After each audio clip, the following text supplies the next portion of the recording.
Salut tout le monde, j'espère que vous allez bien. Donc, nous sommes aujourd'hui ici pour le deuxième épisode du Sunday Makeup. Oh là là, mais ça commence déjà mal, c'est que le deuxième et j'ai oublié le nom. Je me munis de mon téléphone. Alors, donc du coup j'ai fait un petit tri dans ma petite sélection de machin. Donc j'en ai 57. Donc on va mettre ça dans le générateur de nombres. C'est parti. 7. Inspiration années 80. Années 80, et bah c'est parti, j'ai préparé tout mon matos. Bon donc du coup si je me trompe pas, les années 80 c'était coloré quand même.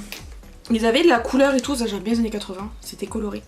On va pouvoir mettre de la couleur aujourd'hui, c'est pas génial ça. Je vais commencer du coup. La base de chez Action, c'est une base qui est censée être matifiante mais elle ne sert à rien comme je le dis à chaque fois que je l'utilise. J'ai déjà mis tout ce qui est crème hydratante etc. Ah, hop, donc j'ai mis ma base. Je vais venir utiliser le fond de teint de chez Urban Decay, c'est le Naked Stay, que j'ai toujours en teinte 20N. Et j'ai pas mouillé mon éponge. Bon, du coup j'espère que je vais faire un truc beau parce que je dois sortir après. Donc faudrait pas que ça soit moche. Même si on voit que le haut. Même si on voit que les yeux. J'aimerais bien non plus pas ressembler à un clown quoi, ça serait cool. Bref, on va essayer de se faire ressembler à quelque chose déjà parce que là j'ai des boutons les gars. Il fait une horreur là autour de la lèvre, enfin des lèvres. C'est une horreur. Je passe donc à l'anti-cerne. Pour l'anti-cerne j'ai utilisé le Shape Tape. Je l'ai en teinte 12N. Donc c'est la teinte la plus claire, c'est la Fair Neutral. Et on va en mettre bien sûr les cernes. Et je vais juste en remettre aussi sur mes boutons ici parce qu'ils sont vraiment très là ceux-là. Hein.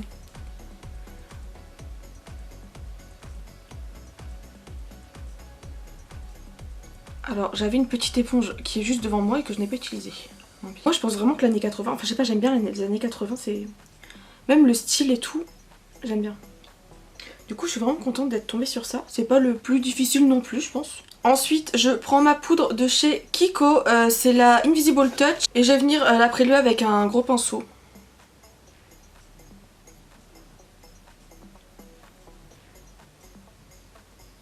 J'ai totalement pas fait attention à mon piercing. J'en mets juste un peu aussi sur mon front histoire de juste le matifier parce que vu que je mets pas de produit vraiment dessus, qu'il soit quand même un petit peu matifié le loulou. Donc je pense que pour le bronzer je vais venir faire ça totalement normalement. Donc je vais venir prendre le Chocolate Soleil de chez Too Faced. C'est une miniature en teinte Deep Medium.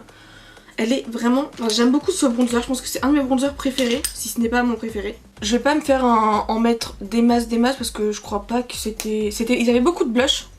Dans les années 80, c'était beaucoup le blush, vous savez, très rosé, très assez forcé. Donc moi j'ai juste quand même réchauffé mon teint parce que j'ai un peu l'air d'un cadavre en fait, donc pas trop là pour ça.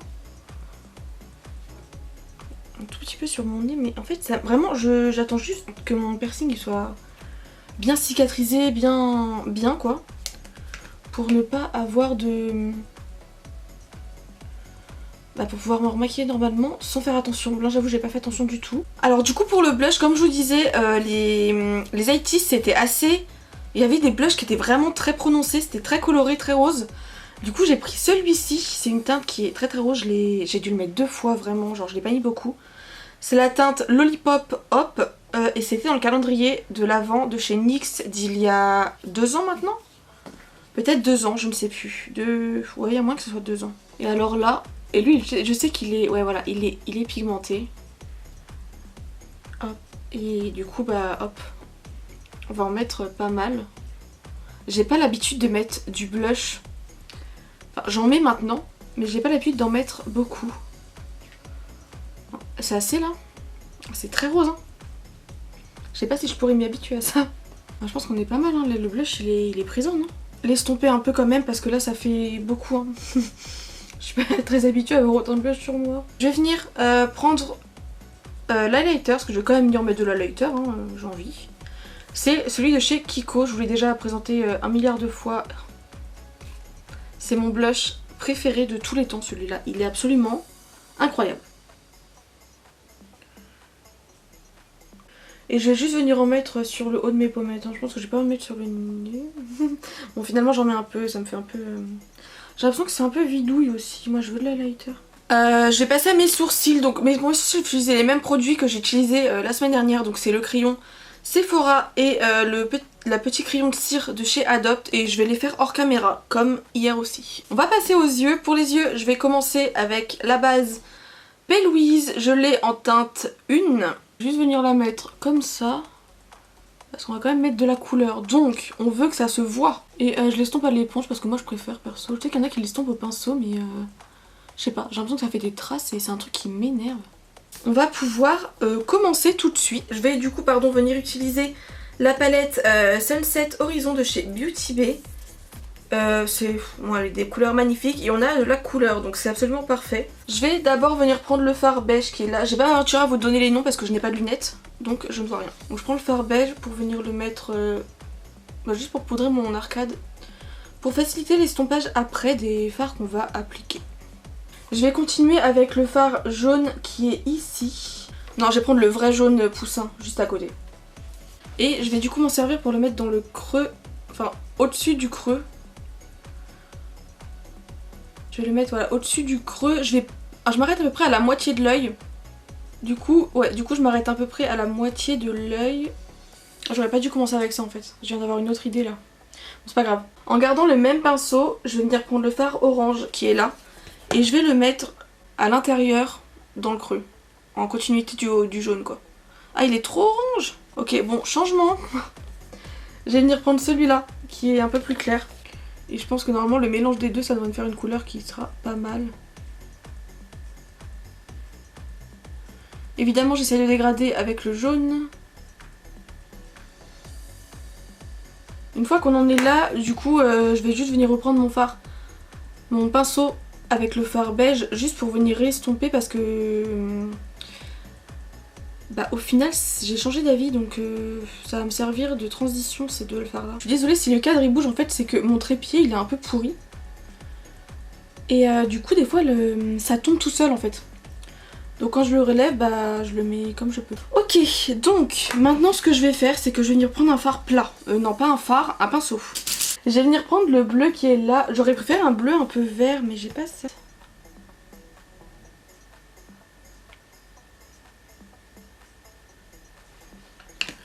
Et je viens reprendre mon pinceau avec les deux fards que j'ai mis dans le creux. Pour quand même fondre les deux. J'aime pas du tout cette couleur de bleu.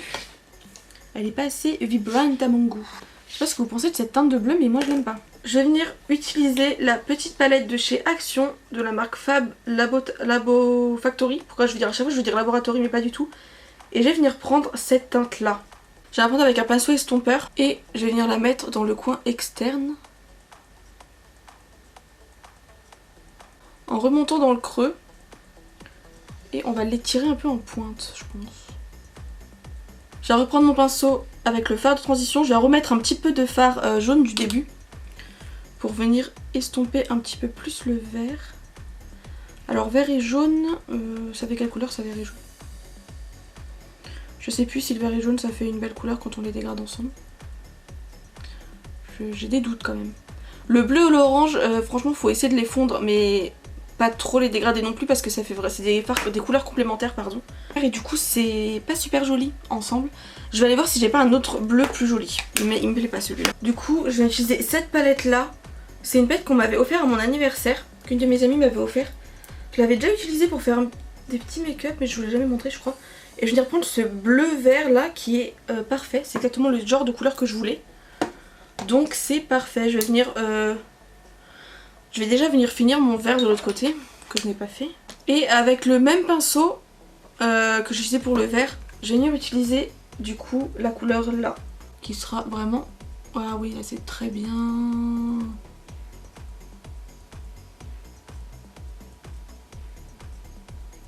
Ah, ça me plaît plus. Je vais reprendre mon pinceau pour estomper un petit peu le orange. Je vais essayer de dégrader les deux ensemble. Mais je vais garder le même bleu vert là que je viens de mettre. Je prends un petit pinceau angle. Et je vais venir le mettre en ras de cils. En faisant le raccord avec mon coin externe évidemment.